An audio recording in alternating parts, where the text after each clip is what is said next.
people think that goes away in April with the heat.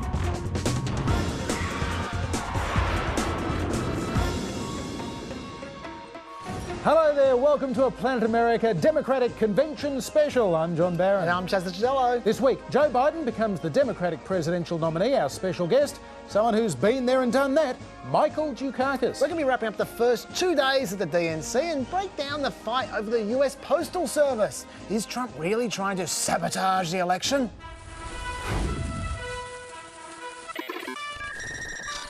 Well, it looks like something in between a cable news show and a telethon with a bit of gogglebox thrown in for good measure. The Democratic National Convention has none of the crowds, the banners, the balloons or the excitement of past years. Instead, we've seen a socially distant, made-for-TV coronavirus convention.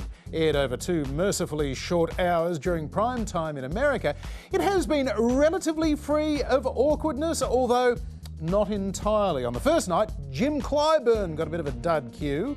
Good evening. I'm Congressman Jim Clyburn here in historic... Good evening. I'm Congressman Jim Clyburn here in historic Charleston, South Carolina. I feel you, Jim. But instead of wall-to-wall office holders giving nearly identical speeches, the Democrats perhaps wisely elevated ordinary voters to centre stage, including the daughter of a COVID victim who had voted for Trump and believed the president when he said it was safe to go out again. My dad was a healthy 65-year-old. His only pre-existing condition was trusting Donald Trump, and for that, he paid with his life. And in a segment focusing on Black Lives Matter, members of George Floyd's family led a minute's silence. We never stopped saying their names. There were plenty of politicians too, of course, including Republican John Kasich, crossing the ideological Rubicon to endorse Joe Biden from a fairly clumsy visual metaphor. America is at a crossroads. Sometimes elections represent a real choice, a choice we make as individuals and as a nation, about which path we want to take when we've come to challenging times. I get it. Diversity and unity were central themes, starting to fill in Joe Biden's life story while reminding viewers of President Trump's shortcomings. And Biden's former rival Bernie Sanders was there too to try and make sure his supporters get behind their nominee. We must come together, defeat Donald Trump, and elect Joe Biden and Kamala Harris as our next president and vice president. My friends, the price of failure is just too great to imagine. So, left, right and centre were all aboard the Biden train. Then, former First Lady Michelle Obama delivered a gut punch to the president. Her tone rather precisely calibrated for the setting, more disappointment than anger. Being president doesn't change who you are. It reveals who you are. Her more pointed appeal was to swing state former Obama voters who stayed home in 2016. And 4 years ago, too many people chose to believe that their votes didn't matter. Maybe they were fed up. Maybe they thought the outcome wouldn't be close. Maybe the barriers felt too steep, whatever the reason. In the end, those choices sent someone to the Oval Office who lost the national popular vote by nearly 3 million votes. So, opening nights is in the history books. How about day 2 today, Chaz? Okay, day 2 featured the roll call of all the 50 states declaring their votes for the nominee, leading to Biden being declared the official Democratic nominee. Yeah, not quite as raucous a celebration as a usual convention, but Biden seemed to be enjoying himself. Although, unfortunately, it seemed to occur just as Biden's home was being invaded by some teen hooligans. Nevertheless, it was a big occasion. Biden not only got one step closer to the presidency, but he also located the only 2 people in America older than he is. Jimmy and I are voting for Joe because he recognizes the challenges facing our families and has the heart and the talent to make life better for all Americans. I'm obviously teasing there, but if you listen to the end of that grab, for all Americans, that's become the main theme of this convention so far. Yesterday, there was a seemingly endless parade of Republicans whose main message was, Biden cares about us too. There was a package about how much Biden gets along with train conductors. The average guy is important to him. The average guy is important to him. Michelle Obama focused on empathy, and Biden's caring for all of us. Joe Biden has served this nation his entire life without ever losing sight of who he is. But more than that, he has never lost sight of who we are. All of us. Then today, the person who officially nominated Biden was an elevator attendant. But in the short time I spent with Joe Biden, I could tell he really saw me, that he actually cared, that my life meant something to him. There was a brilliant package about healthcare, reminding people of the Democrats' #1 issue, while at the same time tying it to Biden's personal history, and then generalizing it to, you guessed it, all of us. So when Joe says he has a plan to strengthen the Affordable Care Act, protect those with pre-existing conditions, and expand access to every American, he's thinking about how having health care saved his boys. When his plan talks about lowering drug prices and making care more affordable, he's thinking about Bo, who spent his final days in comfort because he was insured. For that's what the presidency is. The duty to care for all of us, not just those who vote for us, but all of us. And then finally, Jill Biden told the tale of their life together, how Biden brought the family together direct from a school that is not reopening because of COVID. And what was her big finale, do you think? He will do for your family what he did for ours. Bring us together and make us whole. Carry us forward in our time of need. Keep the promise of America for all of us. Now, obviously, this is an attack on Trump's lack of empathy as well, but I can't help thinking, John, of that metric we always talk about that so often determines election campaigns: who cares more about me? Looks like it. Today's program also included a video highlight of the friendship between Joe Biden and the late John McCain, narrated by Cindy McCain. There was an endorsement as well from former Republican Senator and Defence Secretary Chuck Hagel, and another endorsement from former Secretary of State Colin Powell. With Joe Biden in the White House, you will never doubt that he will stand with our friends and stand up to our adversaries, never the other way around. He will trust our diplomats and our intelligence community, not the flattery of dictators and despots. Obviously, Colin Powell was considered a Republican 25 years ago, but he did endorse Barack Obama and Hillary Clinton as well, so no great shock. While Foreign Affairs may not be a big vote winner in rural Wisconsin and will be dismissed by some as just the deep state having a go at Trump, this is aimed at the suburban, college-educated white voters who are drifting away from the Republican Party and the Democrats' hope into the arms of Joe Biden.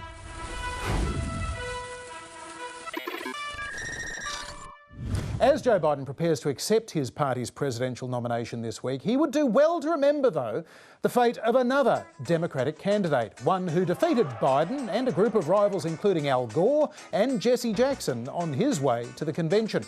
In July and August 1988, Massachusetts Governor Michael Dukakis was in a commanding position against the Republican nominee, Vice President George Bush. This election is not about ideology, it's about competence. Polls after the convention had Dukakis leading Bush by 17 points, but September and October were brutal for Dukakis as Bush's no-holds-barred operatives like Lee Atwater launched an unprecedented racially-based scare campaign on law and order.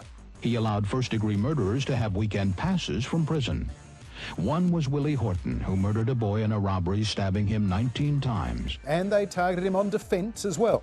And now he wants to be our commander-in-chief. America can't afford that risk. The media did its part too, helping to paint Dukakis as a bloodless technocrat, including this rather infamous debate question. If Kitty Dukakis were raped and murdered, would you favor an irrevocable death penalty for the killer? No, I don't, Bernard, and I think you know that I've opposed the death penalty during all of my life. And then there were unfounded rumours about Dukakis' mental health. President Reagan even jokingly referred to him as an invalid. By election day in November 1988, George Bush had secured a comfortable victory with an almost 25-point turnaround. So, what would be Mike Dukakis' advice for Joe Biden in 2020? How can he avoid the same fate? Well, let's ask him. Governor Mike Dukakis, thanks for being with us on Planet America. Good to be with you. As you think back to 1988 and you see the events unfolding now with the Democratic convention, do you think that Joe Biden and Kamala Harris are missing out by having a virtual convention rather than all those screaming Democrats? Well, it's a little less exciting, but on the other hand, it's kind of interesting. I thought last night was a good evening, thoughtful, well worth listening to, and in some ways, I think they got more public attention because of the way it was done than the old ways. Do political conventions matter in 2020? Well, these days, it's pretty well decided before the convention takes place. It's a good time. It's an important time. I thought our convention was a good one in 1988 and helped, although in the end, obviously, I didn't win. So I kind of like conventions and I like what they stand for, but it's very different from what it was in the old days when they were contested and oftentimes you didn't know exactly what was going to happen in the course of that convention. Those days are pretty well gone forever.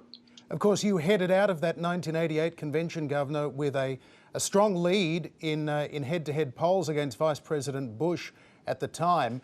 And then you kind of got hit by a whirlwind. What would your advice be for Joe Biden as he heads into the final stretch? Well, first, there was nothing solid about those numbers in 1988. You get a bounce, he gets a bounce, and then you get a contest. But I don't think there's anybody that's taking this contest lightly, at least on the Democratic side. We don't trust Trump as far as we can throw him. My own view is that he'll do everything he can to steal this election, and we've got to be all over it, and we're already seeing it. I mean, this effort to, in effect, break up the post office and to argue against mail-in voting is just a small sample of what we're going to be seeing. Governor, you ran against Joe Biden in 1988. What impression did you form of him then? Always liked him as a person and as a public servant. And I'm proud to have him as our nominee, and now we've got to go out and get him elected. Is the Joe Biden in his late 70s the same Joe Biden that you encountered on the campaign trail who was in his early 40s at the time? He's older. He's done a lot. He was a great vice president. And in that sense, I think is a stronger and a better candidate. But he's running against somebody who will do anything and everything to stay in office. And this is not going to be fun, as we're seeing already. Governor, day one of the convention saw a reflection of an ongoing desire from the Biden campaign to reach out to Republicans and try and pull them over. Do you think it's possible to convert significant numbers of opposing partisans in 2020? I do, because we're dealing with somebody who is so far outside what I would call the mainstream of American politics that I think there are a lot of Republicans out there who could be won over. Some of them already have been. And we ought to continue that effort. Joe Biden has already faced some of the same attack lines that you endured in 1988 over whether it was being soft on crime, on the not strong enough on policing, not strong enough on foreign policy. His mental acuity has been questioned, just as your health was questioned without foundation. Can you answer those things effectively? Can Joe Biden counteract that, or do you just try and hope that people see through it? No, I did a lousy job of dealing with that. I made a decision early on, turned out to be a dumb decision, that I would not respond to the Bush attack campaign. And you just can't do that, particularly now with this guy, because he is so vulnerable in so many ways. But you can't sit there and take this stuff. I mean, for example, the death penalty. Which I basically just kind of brushed off. Had always been opposed to the death penalty and simply said that.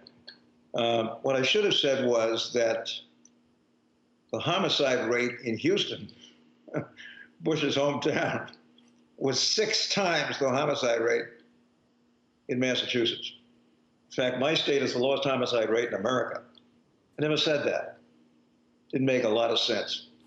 And you just can't sit there and take this kind of stuff. And I did, and it was a mistake. It was a mistake and a serious one. So 32 years later, you're still re-answering that Bernie Shaw question. Oh, I mean, I don't perseverate about it. You know, you've got to move on, and you've got to go on with your life and continue to try to provide the best leadership you can in whatever capacity you can. But looking back on that, that was a pretty weak response to something which I should have knocked out of the ballpark. Well, Governor, we appreciate your insights and your time. Thank you so much. An awful lot has happened in the last 6 months. The worst pandemic in over a century, economies have crashed and unemployment queues have grown longer than at any time since the Great Depression. And because of that, a lot has changed politically as well. Back in February, President Trump looked at pretty short odds to win a second term after being impeached by the House and acquitted by the Senate. My family, our great country, and your president have been put through a terrible ordeal. Meanwhile, the Democratic Party was in disarray. Tonight, Iowa indecision. After nearly a day of chaos and confusion, our first snapshot of the caucus results, but only part of them, showing strong support for Pete Buttigieg and Bernie Sanders. Buttigieg, the 38-year-old former mayor of South Bend, Indiana, had probably won the Iowa caucus, but technical glitches made that all very messy. After New Hampshire, Bernie Sanders was suddenly looking almost unstoppable. This victory here is the beginning of the end for Donald Trump. Although the political obituaries were being written, Joe Biden had other ideas. You hear all these pundits and experts, cable TV talkers talked about the race. Tell them, it ain't over, man. We're just getting started. Our votes count too. Biden's appeal to black voters saved his campaign in South Carolina as other moderates dropped out to block a Sanders nomination. Still, at the time, this week's Democratic convention was looming as a potentially chaotic debacle, so plenty of party bosses are relieved instead it's a tightly managed, socially distant, made-for-TV affair. Some are old enough to remember 1968 in Chicago. Fistfights between rival Democratic delegates on the floor of the convention. How this got started, we don't know. There's a lot of pushing. The man is a delegate. Pro and anti-war factions split the party after a year of upheaval. President Johnson had declined to stand. Leading candidate Robert Kennedy was shot and killed. Other conventions have seen insurgents trying to wrestle the nomination away too, like Ted Kennedy's challenge to Jimmy Carter in 1980. He failed, but still managed to steal the show. For me, a few hours ago, this campaign came to an end. For all those whose cares have been our concern, the work goes on, the cause endures, the hope still lives, and the dream shall never die. 4 years later, Jesse Jackson upstaged the nominee, Walter Mondo. We must share our burdens and our joys with each other once again. We must turn to each other and not on each other and choose higher ground. And in 2004, this guy... I'm John Kerry, and I'm reporting for duty. ...was completely overshadowed by this guy. There is not a liberal America and a conservative America. There is the United States of America. There is not a black America and a white America and Latino America and Asian America. There's the United States of America. 4 years ago, despite Hillary Clinton making history as the first ever woman to be nominated for president, a lot of enthusiasm was saved for the runner-up. I understand that many people here in this convention hall and around the country are disappointed about the final results of the nominating process. I think it's fair to say that no one is more disappointed than I am. Bernie Sanders called on his supporters to back Clinton, but resentment lingered, particularly after leaked emails revealed party leaders had closed ranks behind Hillary. Some of Bernie's supporters even staged a walkout. So tell me, what happens now if, could you see yourself voting for Hillary Clinton? Absolutely not. Never. So then what's the alternative? Who do you think you'll vote for? I think I'll vote for Jill Stein. And when Joe Biden started pulling ahead of Bernie in March this year, there were fears the old divisions would open once again. I really, really don't want to vote for Biden. I really don't. So I would be supporting Biden if he gets elected. I'm hoping Bernie. I think Bernie has the better chance. In early April, facing an almost insurmountable task as campaigning and voting became increasingly dangerous as the coronavirus spread, Bernie Sanders ended his second White House bid and he backed Joe Biden. So today I am asking all Americans, I'm asking every Democrat, I'm asking every independent, I'm asking a lot of Republicans to come together in this campaign to support your candidacy, which I endorse. So, no contested convention this week, no hard feelings on display, no walkouts, no upstaging, but no cheering crowds either. Thank you, thank you, thank you. I love you. Joe Biden, after 36 years in the Senate, 8 more as Vice President at the age of 77, becomes the Democratic presidential nominee this week at his third attempt. It's all rather different. He gets none of the hoopla of past conventions, but none of the headaches either. He's into the final stretch, with polls showing he's well in front of President Trump. But if the last 6 months has taught us anything, we can expect the unexpected.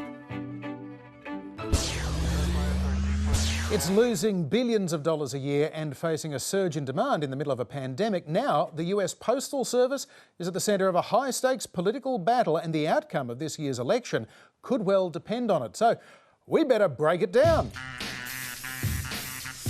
Break it down. The motto of the US Postal Service says, "Neither snow, nor rain, nor heat, nor gloom of night stays these carriers from the swift completion of their appointed rounds." Oh yes, wait a minute, Mr. Postman. And the post office has been a crucial lifeline for Americans since it was founded by Benjamin Franklin in 1775. It's not always been easy. America's 80,000 letter carriers delivered a staggering 327,838 items of mail every minute.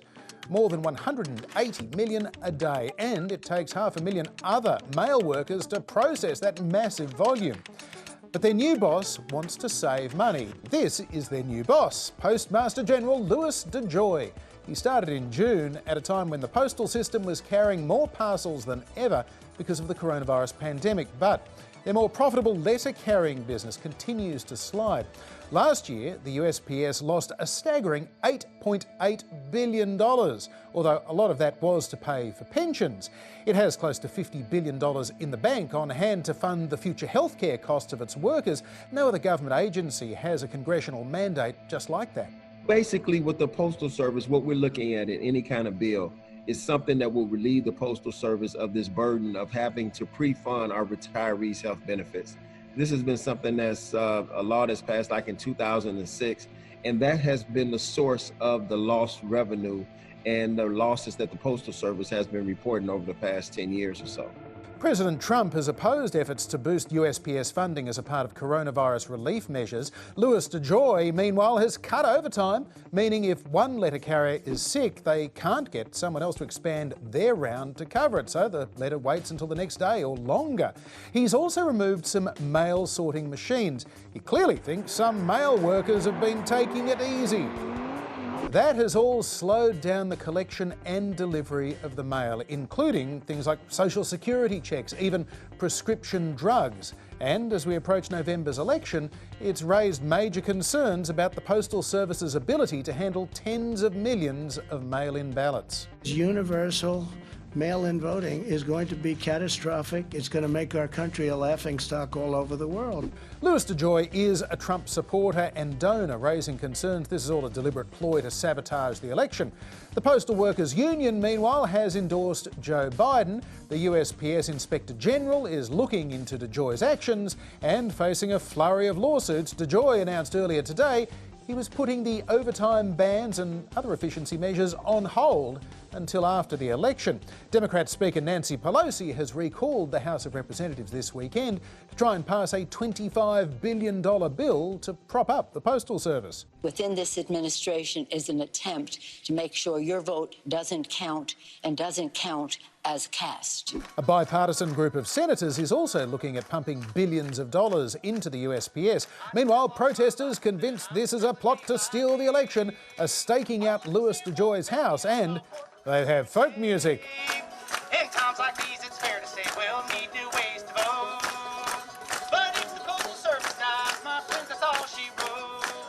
I can understand why people are so worried, although maybe not in that way. Especially after Trump explicitly linked Postal Service funding to stopping universal mail-in voting. They want $25 billion for the post office. Now, they need that money in order to have the post office work so it can take all of these millions and millions of ballots. But if they don't get those two items, that means you can't have universal mail-in voting because they're not equipped to have it. And if that's not enough of an issue, it appears that Louis DeJoy and his wife own between $30 and $75 million worth of assets from the competitors of US Postal Service operations.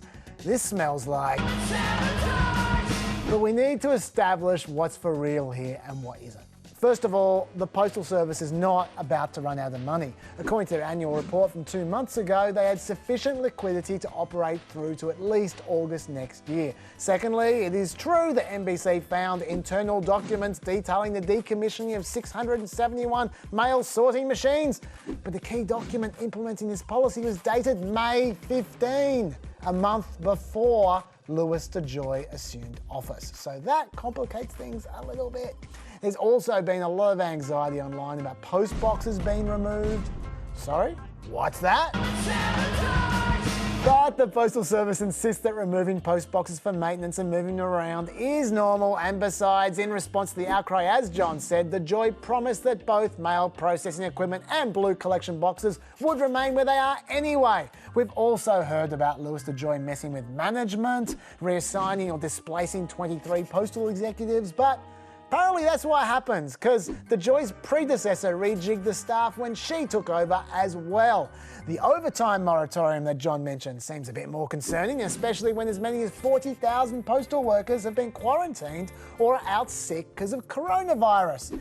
Even DeJoy admitted that these policies had unintended consequences that impacted their overall service levels. So he admits... Well, maybe not, but he has promised also that overtime will continue to be approved as needed. Also, John was right about the sheer volume of the mail. The Postal Service handles more than 3 billion pieces of mail in the week before Christmas alone. In fact, the Postal Service estimates that election mail will account for less than 2% of all their mail volume from September to November. Not a huge problem. Having said that, the Postal Service has expressed one concern that many states have designed their election systems without considering the ordinary timeframes required by the Postal Service. That's why they sent out letters to 46 states warning they couldn't guarantee all mail ballots would arrive in time, which of course fueled more accusations of... But those ballot warnings were also planned before Louis DeJoy was appointed. And let's face it, if you're planning to an election, you don't warn people in advance, do you? Also, importantly, they were right. There are some unrealistic state rules. Apparently in Ohio, you can apply by mail for a ballot as late as 3 days before the election. No wonder the Postal Service was worried. And by the way, Ohio had mail-in ballot problems during the primaries as well, before DeJoy got there. So maybe the state should get a bit smarter about staging mail-heavy elections. The thing is, even if all these irregularities have been explained or taken care of, people simply don't trust the administration very much. So I'd suggest they fund that Postal Service properly. Yes, they're not going to run out of money, but they're still penny pinching anyway, and that probably isn't the best before a male-focused election. The House GOP leader, Kevin McCarthy, is already promising they'll get the funding they need, and Trump's been backing away from veto threats. So fingers crossed there. That Inspector General investigation you mentioned, John, sounds like a good idea as well. Sure. And finally, if Republicans don't want to seem like they're trying to the vote, maybe when states set up drop boxes to work around potential mail bottlenecks, Republicans shouldn't sue them to stop it. Just a thought. Not a bad thought at that, Chaz. And that's all for tonight's Planet America. We'll be back at the same time next week when it'll be the Republicans' turn to convene. And we're going to have a full wrap of this week's festivities on Friday night's Fireside Chat on ABC News. Our guest, former DNC chairman and presidential candidate Howard Dean. All right, before we go though, Joe Biden might be having a good convention and flying high in the polls, but maybe Donald Trump has a secret weapon. Good night. The new numbers releasing right now make clear President Trump is in deep trouble. With President Trump trailing former Vice President Joe Biden in nearly every major national poll. People trust Biden more. Imagine there's no Biden. Joe doesn't know he's alive, okay? He doesn't know he's alive. It's easy if you try. It's actually not that easy, but for me it was easy. Imagine he's below us. Well, I'm not losing. Those are fake polls. And that makes Joe cry. He'll be on the ground crying for mommy. He'll say, Mommy, Mommy, please. Imagine all the people dead if Biden wins. Life, you could forget about that. Imagine there's no suburbs. Suburbia will be no longer as we know it. No windows for you. That basically means no windows. Nothing to kill or die for. The Democrat Party is calling for defunding of our military. And no religion too. Religion will be gone. No religion, no anything. Imagine all the people. Woman, man, camera, TV. Okay, that's very good.